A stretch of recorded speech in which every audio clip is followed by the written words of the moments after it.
میں جب ہاسٹل سے حویلی میں آئی تھی بے حد پریشان تھی۔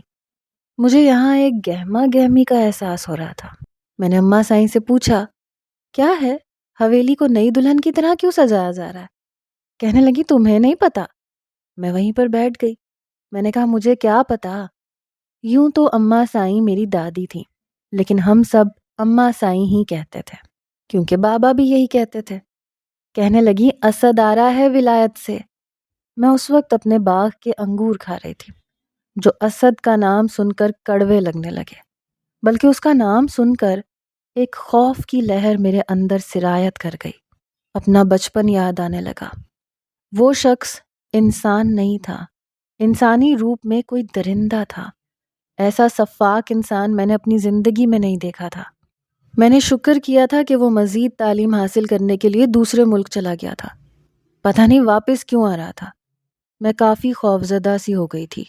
انگور وہیں چھوڑ کر اپنے کمرے میں آ گئی۔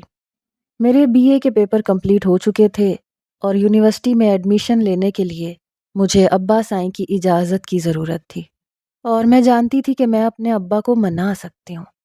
میں نے تو سوچا تھا کہ حویلی جاؤں گی تو کچھ دن بڑے سکون سے گزاروں گی، لیکن اسد کا نام سن کر مجھے اپنا بچپن یاد آنے لگا۔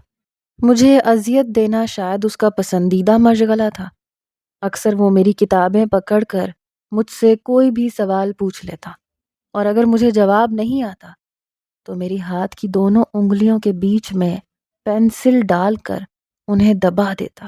میں چلاتی تو کہتا تمہاری آواز باہر نہ نکلے، جان لے لوں گا تمہاری۔ پتہ نہیں اس شخص کو مجھ سے کیا تکلیف تھی۔ مجھے تکلیف دے کر بہت خوش ہوتا تھا۔ کبھی مجھے اسٹور روم میں بند کر دیا کرتا، کئی گھنٹے وہیں بند رکھتا۔ میں روتی چلاتی تو اسٹور میں آ کر میرا گلا دبانے لگتا، کہنے لگتا جان سے مار ڈالوں گا تمہیں اگر تمہاری ایک بھی آواز باہر تک آئی تو یہیں بند رہو گی تم۔ تمہاری ہمت کیسے ہوئی میری بات پر انکار کرنے کی؟ وہ مجھ سے 7 سال بڑا تھا۔ میں 7 سال کی تھی تو وہ 14 سال کا تھا۔ اصل میں میری والدہ کا انتقال میری پیدائش پر ہی ہو چکا تھا، اور میرے باپ نے دوسری شادی نہیں کی تھی۔ اسد میرے بڑا تایا کا بیٹا تھا، بلکہ ان کا اکلوتا بیٹا تھا، اس خاندان کا وارث۔ اسے تائی نے بہت سر پر چڑھا رکھا تھا۔ کہتی تھی کہ اس حویلی کی آگے کی بھاگ دوڑ تو میرے بیٹے اسد نے سنبھالنی ہے۔ بہرحال جب اسے تایا ابا نے ولایت بھیجا تو میں بڑی خوش تھی کہ میری اس شخص سے جان چھوٹ گئی۔ کئی سال بعد اب وہ واپس آ رہا تھا، اس لیے حویلی کو بہت سجایا سنوارا جا رہا تھا۔ تائی اماں کا ارادہ تھا کہ اس کی آمد پر ایک بہت بڑا فنکشن کیا جائے۔ ان کا تو بس نہیں چل رہا تھا کیا نہ کر گزرے۔ میں اپنے کمرے میں آ کر بند ہو گئی۔ میرا بالکل موڈ نہیں تھا کہ میں اس شخص کے منہ بھی لگوں، لیکن ہمارے کچھ روایات تھے۔ مجھے مجبوراً اس کی آمد پر باہر آنا پڑا۔ میں اپنی دادی اماں کے ساتھ کھڑی تھی جب اس کی گاڑی حویلی میں داخل ہوئی۔ سب باہر اس کے استقبال کے لیے کھڑے تھے۔ جیسے ہی گاڑی سے نیچے اترا، دیکھنے میں کافی ہینڈسم سا ہو گیا تھا۔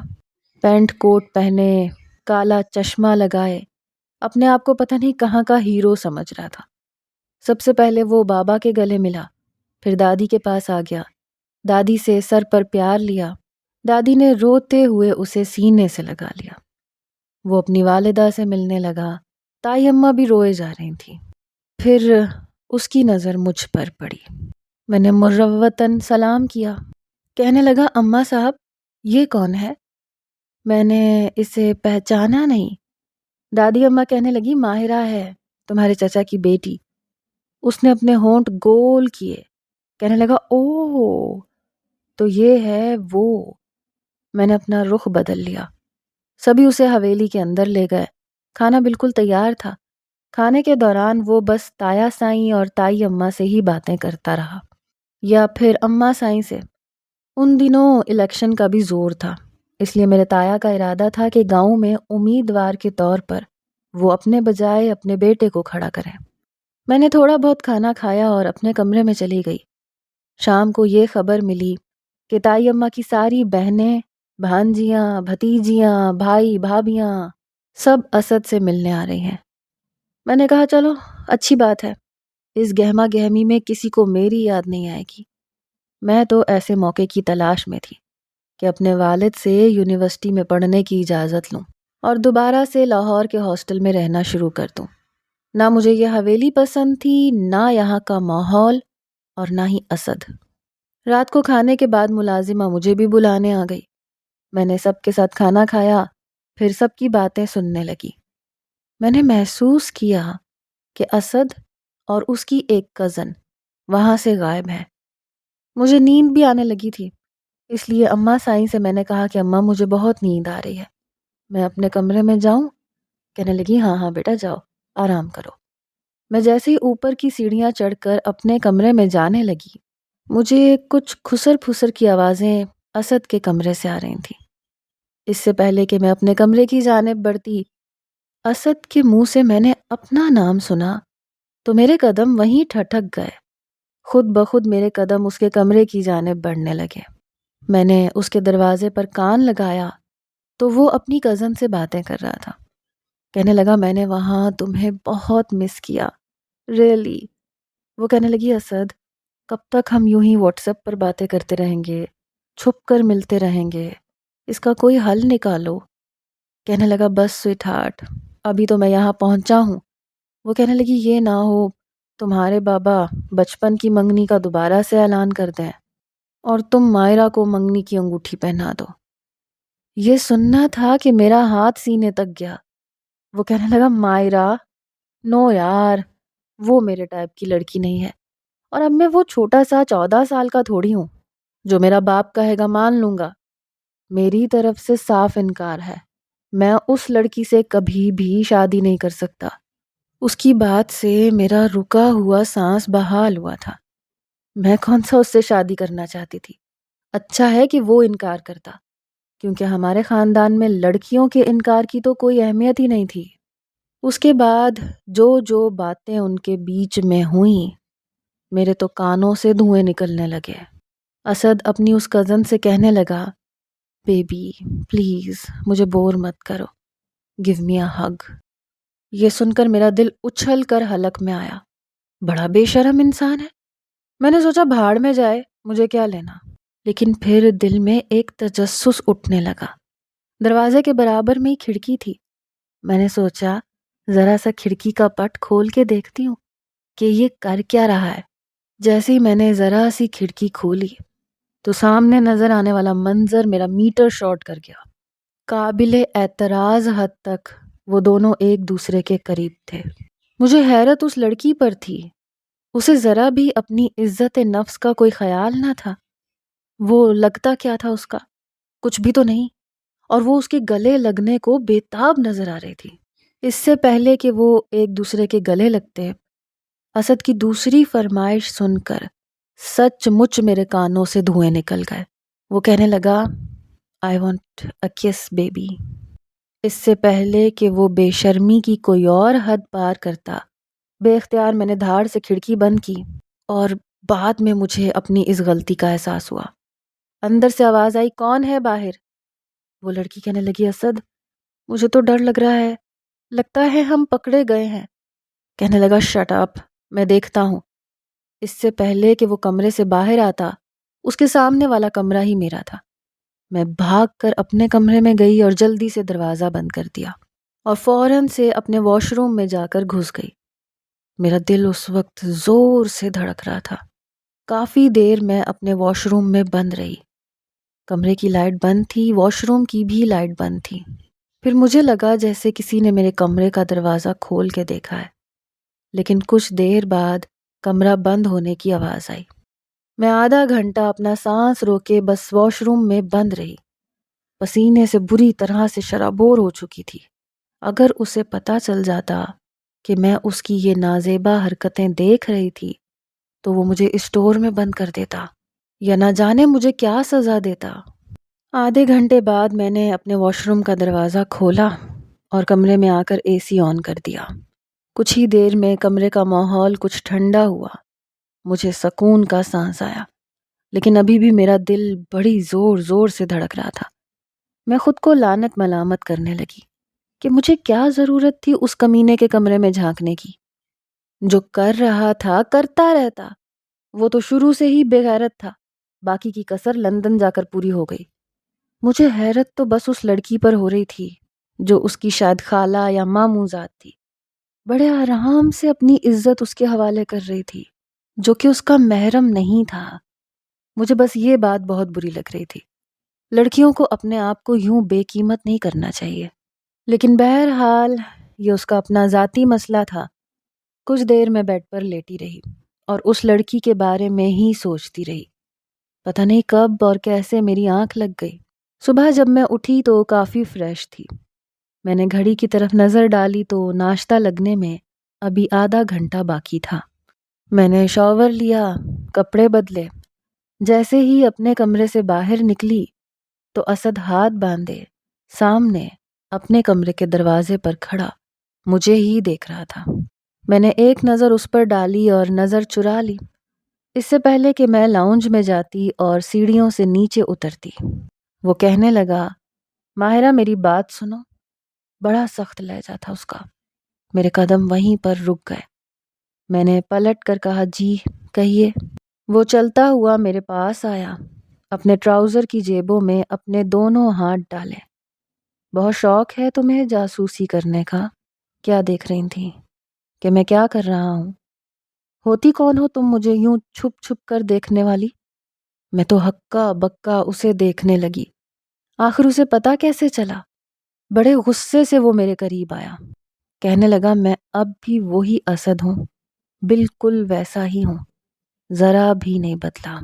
میرا دل تو یہ سب سن کر کسی سوکھے پتے کی طرح سے کانپ رہا تھا۔ میں فوراً سے نیچے کا زینہ اتر گئی۔ ڈائننگ ٹیبل سج چکا تھا، سب ناشتہ کر رہے تھے۔ مجھے دیکھ کر میری دادی کہنے لگی، ادھر آؤ بیٹا۔ میں ان کے سامنے والی کرسی پر بیٹھ گئی۔ کچھ ہی دیر میں اسد بھی نیچے اتر آیا، میرے برابر والی کرسی گھسیٹی اور اس پر بیٹھ گیا۔ اسے اپنے برابر میں بیٹھا دیکھ کر تو میری جان نکلی تھی، لیکن بعد میں جو حرکتیں اس نے میرے ساتھ کرنی شروع کی، میں بدحواس ہو کر رہ گئی۔ مجھ سے کہنے لگا، مجھے بریڈ کی سلائس پر جیم لگا کے دے دو۔ میں نے بریڈ پکڑی اور اس پر جیم لگانے لگی۔ مجھے یوں لگا جیسے میرے پیر پر کوئی چیز چل رہی ہے۔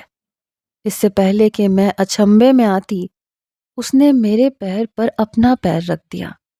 میں نے برجستہ اس کی طرف دیکھا تو مجھے دیکھ کر مسکرانے لگا۔ میں بے حد نروس تھی، اپنے پاؤں کو اس کے پاؤں سے پیچھے کرنے کی کوشش کر رہی تھی، لیکن اس کے پاؤں کا دباؤ میرے پاؤں پر بڑھتا جا رہا تھا۔ میرے ذرا سے قریب ہو کر کہنے لگا، ابھی تو شروعات ہے، ابھی دیکھو میں تمہارے ساتھ کرتا کیا ہوں۔ بہت شوق ہے نا تمہیں میری جاسوسی کرنے کا؟ یہ کہتے ہوئے اس نے میرے ہاتھ سے بریڈ کا سلائس پکڑا اور کھانے لگا۔ کہنے لگا، ماہرہ پلیز مجھے چائے ڈال دو۔ میں نے چائے کا فلاسک پکڑا اور اس کے کپ میں چائے ڈالنے لگی، لیکن میری جان اس وقت نکلی جب اس نے اپنے پاؤں کے انگوٹھے سے میرے پیر سے ہوتے ہوئے اوپر کی جانب اپنا انگوٹھا گردش کرنا شروع کیا۔ میں اپنا پیر پیچھے کرنے لگی، لیکن شاید اس کی پہنچ سے میرا پیر دور نہیں ہو پا رہا تھا۔ کہنے لگا، 1 چمچ چینی ڈال دو۔ میرا جی چاہا چائے کا گرم گرم کپ میں اس کے منہ پہ پھینک دوں۔ میں بری طرح سے گھبرا گئی تھی۔ اس کی حرکتوں سے میرے دل کی دھڑکنیں بڑھنے لگی تھیں۔ میں نے چینی اس کے کپ میں ڈالی، وہ مسکرانے لگا۔ میں نے چائے اپنے کپ میں ڈالی، ڈر کے مارے بار بار میرے ماتھے پر پسینہ آ رہا تھا۔ پھر سے میرے قریب ہوا، دھیرے سے کہنے لگا، ابھی تو شروعات کی ہے اور تمہارے پسینے بھی چھوٹنے لگے، آگے تو پتہ نہیں کیا ہوگا تمہارے ساتھ۔ میں نے چائے کے گرم گرم گھونٹ اپنے اندر لیے اور وہاں سے اٹھ کر چلی گئی۔ جب میں اپنے کمرے میں آئی تو میرا صبر جواب دے چکا تھا۔ میں پھوٹ پھوٹ کر رونے لگی۔ وہ شخص ایسا ہی تھا، اسے لڑکیوں کو ہراساں کرنے میں مزہ آتا تھا۔ مجھے یاد آنے لگا بچپن میں بھی وہ ایسے ہی کرتا تھا۔ بچپن میں اکثر فراک پہنتی تھی اور ساتھ میں جینز کی پینٹ۔ میری فراک اکثر سلیو لیس ہوتی تھی۔ وہ جان بوجھ کر میرے پاس آ کر بیٹھ جاتا، میرے بازوؤں پر ہاتھ پھیرنے لگتا۔ میں جب پیچھے ہٹتی تو میرا بازو دبوچ دیتا۔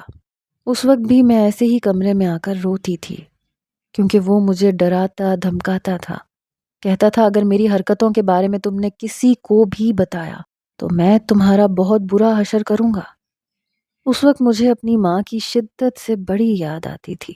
میں اماں اماں کر کے روتی تھی، تکیے کو گلے لگا کر سمجھتی تھی کہ یہ میری ماں ہے اور اپنی ہر بات اس سے کہتی تھی۔ میرے آنسو بھی تکیے میں جذب ہو جاتے تھے۔ مجھے وہ وقت یاد آنے لگا۔ پتہ نہیں یہ شخص پھر سے کیوں آ گیا تھا۔ پتہ نہیں مجھے کیا سوجی تھی کھڑکی کا پٹ کھولنے کی اور اسے دیکھنے کی۔ مجھے لعنت بھیج دینی چاہیے تھی، اس پر بھی اور اس کے گھٹیا کاموں پر بھی۔ میں سوچ چکی تھی کہ اب اس کے کسی معاملے میں بھی دخل اندازی نہیں دوں گی۔ جیسے ہی شام ہوئی میں بابا کے کمرے میں آ گئی۔ وہ اسی وقت زمینوں سے لوٹے تھے۔ میں نے کہا بابا مجھے یونیورسٹی میں پڑھنا ہے۔ کہنے لگے بیٹا سائیں اتنا تو پڑھ لیا تم نے، اب کیا کرو گی پڑھ کے؟ اپنی تائی اماں کے ساتھ تھوڑا کاموں میں ہاتھ بٹا دیا کرو، گھر کے کاموں پر توجہ دیا کرو، خاص طور پر کھانا پکانا سیکھا کرو۔ میں نے کہا بابا میرا خواب ہے انگلش میں ایم اے کرنا، بس 2 سال کی تو بات ہے بابا، پلیز انکار مت کیجیے گا۔ کہنے لگے اچھا ٹھیک ہے یہ بھی کر لو، لیکن دیکھو روزانہ ڈرائیور تمہیں یونیورسٹی چھوڑے گا وہی تمہیں لائے گا، میں وہاں پر ہاسٹل میں تمہیں رہنے کی اجازت نہیں دوں گا۔ جہاں ہمارا گاؤں تھا وہاں سے لاہور گھنٹے کی مسافت پر تھا۔ میں اس پر بھی راضی ہو گئی، مجھے بس گھر سے نکلنا تھا اور میں چاہتی تھی کہ اسد سے میرا سامنا کم سے کم ہو۔ اگلے روز ڈرائیور کے ساتھ جا کر میں نے اپنا داخلہ یونیورسٹی میں کروا لیا، لیکن یہ اجازت مجھے اس صورت میں ملی تھی کہ مجھے رات کے وقت کچن کا رخ کرنا پڑے گا اور کھانا بنانا سیکھنا پڑے گا۔ اس لیے رات کے ڈنر کے لیے میں شام کو ہی کچن میں چلی گئی۔ سب کچھ ملازمین ہی کاٹ کر دیتے تھے۔ کھانا بنانا یہاں پر اتنا مشکل نہیں تھا۔ میں تائی اماں سے پوچھ کر پلاؤ بنانے لگی۔ تائی اماں نے مجھے پلاؤ بنانے کا پورا طریقہ بتایا۔ کہنے لگی اچھا میں آتی ہوں ذرا، تم کچن کو دیکھ لینا۔ میں نے کہا جی میں دیکھ لوں گی۔ تائی اماں 2 ملازمین کو اپنے ساتھ لے گئیں اور میں اکیلی ہی کچن میں تھی۔ میں نے بہت دل سے پلاؤ بنایا، اسے دم پر رکھ دیا۔ بس 15 منٹ کے بعد دم کے بعد پلاؤ تیار ہونے والا تھا۔ اسی وقت اسد کچن میں داخل ہوا، کیونکہ وہ کچن میں نہیں آتا تھا۔ اسے جو بھی چاہیے ہوتا تھا وہ ملازم کو آرڈر کر دیتا تھا۔ مجھے کچن میں دیکھ کر کہنے لگا مائرہ میرے لیے 1 کپ چائے کا بنا دو اور اوپر میرے کمرے میں لے آؤ۔ میں نے کہا میں پلاؤ بنا رہی ہوں، میرے پاس وقت نہیں ہے، آپ کسی ملازمہ سے کہہ دو۔ مجھے یہ کہہ کر وہ کچن سے باہر جا رہا تھا۔ میری بات سن کر وہیں رک گیا، پھر میرے پاس آیا، کہنے لگا مجھے تمہارے ہاتھ کی چائے پینی ہے، چائے بناؤ، ٹرے میں رکھو اور میرے کمرے میں لے کر آؤ۔ سمجھ آ رہی ہے نا تمہیں میں تم سے کیا کہہ رہا ہوں؟ وہ مجھ سے یوں بات کر رہا تھا جیسے میں اس کی ملازمہ ہوں۔ میں نے کہا میں آپ سے کہہ چکی ہوں کہ میں کام کر رہی ہوں۔ کہنے لگا مجھے انکار کا انجام جانتی ہو تم یا بھول گئی ہو؟ یاد کرواؤں تمہیں، آج بھی اسٹور روم تمہارا منتظر ہے، اسٹور روم کی سیر کرو گی؟ مجھے غصہ آنے لگا۔ میں نے کہا آپ چاہتے کیا ہیں؟ بہت اچھا لگتا ہے آپ کو دوسروں کو ڈرانا، دھمکانا، ہراساں کرنا، پریشان کرنا، اور میں نے کہا کہ اب میں 7 سال کی نہیں ہوں جو ہر بار آپ سے ڈرتی رہوں گی، جبکہ میرا دل اندر سے بڑے زور زور سے دھڑک رہا تھا، لیکن میں اس شخص سے خوف نہیں کھانا چاہتی تھی اور یہ ظاہر نہیں کرنا چاہتی تھی کہ میں ڈر رہی ہوں۔ کہنے لگا میں تو دیکھ کر حیران ہوں کہ تم اب 7 سال والی نہیں رہی، اچھی خاصی خوبصورت اور جوان ہو گئی ہو، بلکہ ضرورت سے زیادہ ہی خوبصورت ہو گئی ہو۔ یہ کہتے ہوئے جن نظروں سے اس نے مجھے سر سے پیر تک دیکھا تھا، مجھے اپنے وجود میں چونٹیاں سی چلتی ہوئی محسوس ہوئیں۔ بڑی آگ لگاتی نظریں تھیں، ایسے لگ رہا تھا نظریں نہ ہو آگ ہو جو میرے وجود کو جلا کر جھلسا دے گی۔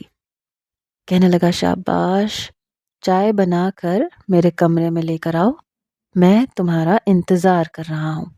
یہ کہہ کر وہ کچن سے باہر چلا گیا۔ میں نے چائے بنائی، ایک ملازمہ کو بلایا اور چائے اس کے کمرے میں بھجوا دی۔ پلاؤ تقریباً تیار ہو چکا تھا، باقی کا کھانا بھی تقریباً تیار تھا۔ میں نے ٹیبل پر کھانا لگانا شروع کر دیا ملازمین کو بھی سمجھانے لگی کہ کہاں کیا رکھنا ہے۔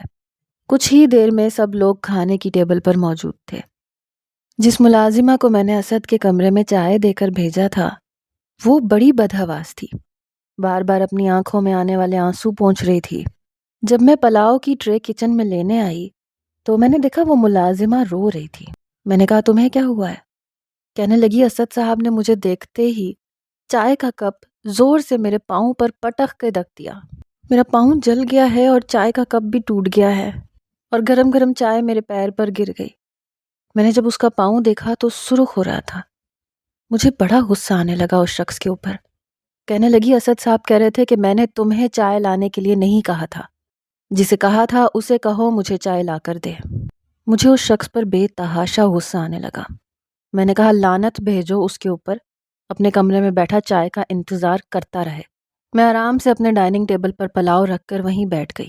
سب لوگ کھانا کھا رہے تھے اور سب نے پلاؤ کی تعریف کی۔ تائی اماں بھی بڑی خوش تھی، کہنے لگی آج تو ماہرہ نے کمال کر دیا۔ تایا ابا اور میرے بابا بھی بہت خوش تھے۔ دادی نے مجھے انعام کے طور پر 5,000 کا نوٹ دیا۔ ابھی ہم کھانا کھا ہی رہے تھے کہ بڑے غصے سے اسد ڈائننگ روم میں داخل ہوا۔ مجھے ہی غصے والی نظروں سے دیکھ رہا تھا۔ اتفاق تھا کہ میرے برابر والی کرسی خالی تھی اور میں جانتی تھی کہ وہ یہاں بیٹھ کر کون سی گھنونی حرکتیں شروع کرے گا۔ میں نے کھانا کھا لیا تھا۔ جیسے ہی وہ کرسی پر بیٹھا میں کرسی سے اٹھ کر کھڑی ہو گئی۔ دادی اماں کہنے لگی تمہیں کیا ہوا؟ میں نے کہا اماں صاحب میں کھانا کھا چکی ہوں، اس سے پہلے کہ میں اٹھ کر جاتی۔ کہنے لگا ادھر بیٹھو، میری پلیٹ میں چاول ڈالو، کیونکہ میں نے ابھی تک نہیں کھانا کھایا۔ جب تک میں کھانا کھا رہا ہوں یہاں بیٹھ کر مجھے کھانا ڈال کر دو۔ وہ تو مجھ پر یوں روب جما رہا تھا جیسے میں اس کی زر خرید غلام ہوں۔ میں نے اپنے بابا کی طرف دیکھا، وہ غصے سے اسد کو ہی دیکھ رہے تھے۔ شاید انہیں بھی اس کا لہجہ اور انداز اچھا نہیں لگا تھا۔ میں نے کہا سکینہ اماں ہے نا، وہ آپ کو کھانا ڈال دیں گی۔ سکینہ ہماری باورچن تھی، گھر کا زیادہ تر کام وہی سنبھالتی تھی اور وہاں موجود تھی۔ کہنے لگا میں کیوں ملازمہ کے ہاتھ سے کھانے لگا؟ تم چلو شاباش، میری پلیٹ میں کھانا ڈالو۔ ابا کہنے لگے یہ تم کس لہجے میں بات کر رہے ہو ماہرہ سے؟ یہ کون سا طریقہ ہے بات کرنے کا؟ کہنے لگا کیوں؟ کیا یہ گھر کی فرد نہیں ہے؟ اس کا فرض نہیں بنتا کہ مجھے کھانا پلیٹ میں ڈال کر دے؟ اماں سائیں کہنے لگیں وہ بے شک گھر کی فرد ہے لیکن تمہاری ملازمہ نہیں ہے۔ وہ کہنے لگا منگیتر تو ہے نا؟ یہ سن کر میری جان نکلی تھی۔ میری تائی اماں کہنے لگیں اسد وہ بات بے معنی ہو چکی ہے اور ویسے بھی اب وہ دور نہیں رہا کہ بچوں کے ساتھ زبردستی کی جائے، تم ان باتوں کو بھول جاؤ۔ کہنے لگا کیسے بھول جاؤں؟ بے غیرت تھوڑی ہوں جو اپنی بچپن کی منگ کو چھوڑ دوں۔ بلکہ اماں سائیں مجھے آپ سے یہی بات کہنی تھی کہ اب باقاعدہ منگنی کی رسم کر دیں، اس سے پہلے کہ میں ایک بہت بڑی مصیبت میں پھنس جاتی۔ میں نے کہا لیکن مجھے یہ رشتہ قبول نہیں ہے۔ میری بات سن کر سبھی مجھے دیکھنے لگے اور سب سے زیادہ غصے اور حیرت سے اسد مجھے دیکھ رہا تھا۔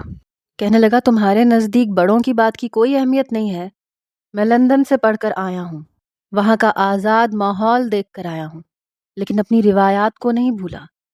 میں نے کہا لیکن اب پرانا دور نہیں رہا، ہمارے خاندان میں لڑکیوں کو بھی پورا حق ہے کہ وہ اپنی پسند اور ناپسند کا اظہار کر سکیں۔ میں نے اپنے بابا سے کہا، میں نے کہا بابا مجھے یہ رشتہ قبول نہیں ہے۔ یہ بات سن کر میرے بابا کہنے لگے ٹھیک ہے، اگر مائرہ کو اعتراض ہے تو ہماری طرف سے انکار ہے۔ یہ سن کر سب سے زیادہ خوش تائی اماں کو ہوئی، کیونکہ یقیناً وہ اپنے کسی بہن بھائی کی بیٹی اسد کے لیے لانا چاہتی تھیں۔ میں یہ کہہ کر فوراً سے اپنے کمرے میں چلی گئی۔ کمرے میں آ کر میں نے سکون کا سانس لیا، کیونکہ اسد نامی مصیبت میرے سر سے ٹل چکی تھی۔ اگلے روز یونیورسٹی سے واپسی پر میرے ہوش اڑے تھے۔ آج مجھے لینے کے لیے ڈرائیور نہیں بلکہ اسد آیا تھا۔ اسے دیکھ کر میں نے کہا ڈرائیور کہاں ہے؟ میں تمہیں نظر نہیں آ رہا، چلو بیٹھو۔ اتنا فارغ نہیں ہوں میں کہ تمہیں جواب دیتا پھروں۔ تمہیں گھر چھوڑنے کے بعد مجھے اور بھی بہت سے کاموں کے لیے جانا ہے۔ میں پچھلی نشست کا دروازہ کھولنے لگی تو کہنے لگا تمہارا ڈرائیور نہیں ہوں میں، ادھر آؤ میرے برابر والی سیٹ پر بیٹھو۔ میں پھر بھی پچھلی نشست پر جا کر بیٹھ گئی۔ اس نے گاڑی بہت تیز رفتاری میں چلانی شروع کی، اتنی تیز رفتار کہ میں سمجھ نہیں پا رہی تھی کہ وہ کر کیا رہا ہے۔ میرے ہوش اس وقت اڑے جب گاڑی انجانے راستوں پر رواں تھی۔ میں نے کہا یہ آپ مجھے کہاں لے کے جا رہے ہیں؟ کہنے لگا منہ بند رکھو اپنا۔ یہ کہنے کے بعد وہ مجھے ایک عمارت کے پاس لے گیا۔ گاڑی رکی، فرنٹ دروازہ زور سے بند کیا، پھر پچھلی نشست کھولی۔ وہ مجھے بازو سے پکڑ کے باہر نکالنے لگا۔ کہنے لگا تم ابھی مجھ سے واقف ہی نہیں ہو، تم شاید بچپن بھول گئی ہو۔ میں تمہیں یاد دلاتا ہوں کہ مجھے انکار کرنے کا انجام کیا ہوتا ہے۔ میں بری طرح سے گھبرا گئی۔ جس جگہ وہ عمارت بنی ہوئی تھی آس پاس زیادہ رش نہیں تھا، زیادہ کچھ بھی بنا ہوا نہیں تھا۔ پتہ نہیں وہ کون سی جگہ تھی۔ وہ مجھے عمارت کے اندر لے گیا۔ میں اپنا بازو چھڑوانے کی کوشش کر رہی تھی، لیکن اس کی مضبوط گرفت سے اپنا بازو چھڑوانا میرے لیے آسان نہیں تھا۔ اس نے ایک گھر کا دروازہ کھٹکھٹایا۔ جیسے ہی دروازہ کھلا، وہاں پر 2-3 نوجوان تھے۔ وہ مجھے اندر لے گیا۔ کہنے لگا آج تمہاری ساری اکڑ نکال کے رکھ دوں گا۔ یہ کہتے ہوئے وہ مجھے ایک کمرے میں لے گیا اور کمرے کا دروازہ بند کر دیا۔ میں سوچ بھی نہیں سکتی تھی کہ وہ اس نیچ حرکت پر بھی اتر سکتا ہے۔ اس نے اپنے دوستوں کے ساتھ مل کر